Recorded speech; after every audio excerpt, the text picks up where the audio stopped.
So I've done some research. I've made some phone calls. I've called WorkSafe. I've called Business Victoria. And we also have a team of lawyers actually working on legal loopholes for businesses and customers, because this is really a stepping stone in the wrong direction. Now, during the research, I have figured out some things that can help. It's not a perfect solution, but it is a start. And in the meantime, while we're doing the research, you can use these tips. So firstly, I'd like to show you on the Business Victoria website here. The first point. Now, firstly, I'm going to go through customers tips, and then I'll go through business tips regarding QR codes. So the first one is on the Business Victoria website. It says venues must also provide an alternative record keeping system for people who do not have or cannot use a device to scan a QR code. This could include making a service available for people to use like an iPad or even a manual setup. So the thing about that is sometimes families have a rule that when they go to a cafe for lunch or breakfast, they don't bring their phones, right? So you don't have a phone, you can't check in. That business actually is required to have another system, a manual system, and then you can use your imagination. So that is 100% must be. Now also scroll down a little bit here. As a customer, the current Chief Health Officer directions require that anyone attending one of the above facilities for a period of 15 minutes or more must check in. So if you are simply going into a store to pick up takeaway, if you are going to be there for less than 15 minutes, you are not required to sign in. Okay, so you can go to this website. It's Business Victoria. You can see the URL there. Go to this website and show the shopkeeper that, hey, I'm going to be in here for under 15 minutes. I'm not required to check in. So there you go. Now, I also heard from WorkSafe, DHHS, and from Business Victoria that if you decide not to check in and the business refuses you service, they, in theory, can actually do that at this point in time. However, if it is seen as discrimination, they could be in a lot of trouble. So you can use your imagination with that. But basically, they cannot refuse you service or entry on any discriminatory basis when it comes to this sort of thing. So I'll leave that to your imagination.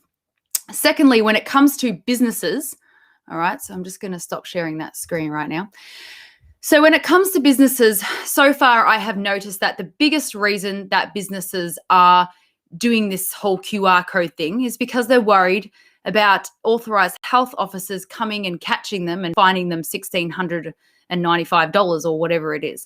So I understand that that can be a worry. So what I would like to let you know is that actually, if you have the QR code printed out and put on the table somewhere, and if you simply ask the customer to sign in, but they refuse to, that is it. That is your job done, okay? So in theory, if a customer decides to not check in and you still allow them to come into your business because, hey, you don't want to lose the profit, you've already been through enough heartache this year, why would you want to refuse profit, right? So if they refuse, and let's say an undercover health officer does come and finds out that that customer hasn't signed in, the customer will actually get the fine, not the business. This is very, very important. And of course, when they're giving you these big COVID safe little information packs, they don't tell you about this, do they? So if you're a cafe and you've totally struggled all the way through 2020 and you have a table of 10 who want to spend hundreds of dollars at your restaurant and they don't want to sign in, you don't have to refuse them entry, okay? If you do what you're supposed to do, you've got the QR code there, but you ask and they don't want to sign in, that's it. That's your job done. Now, I have that on a voice recording from WorkSafe, from Business Victoria, so I can confirm that is 100% the truth, okay? I'll just... Now, yeah, like I said, fair for businesses to refuse profit at this point. So I think you understand. So basically the shortened is that if you're under 15 minutes, you don't have to check in, okay? They must have a manual system there for you to check in if you don't have your phone with you or if you don't have that system on your phone. And if it's classed as discrimination, they're in a lot of trouble. So you can be creative with that. Now, I just want to let you know that I'm giving you these tips because this is what I found out so far.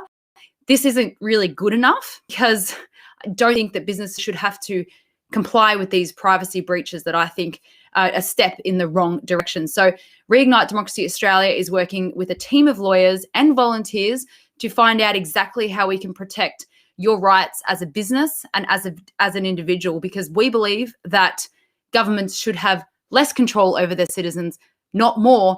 And I don't think that government needs to know exactly what shop you're in at what time and for how long, etc., etc. So we're working really hard to finalize these details for you. But in the meantime, here's a few tips, and be creative and use them how you like. And all of this information I'm telling you is on the website that I just showed you. And also I called Business Victoria. So this is not legal advice, but it is basically relaying research that I have done to try and help you guys out. So have a good day and happy shopping under 15 minutes everywhere.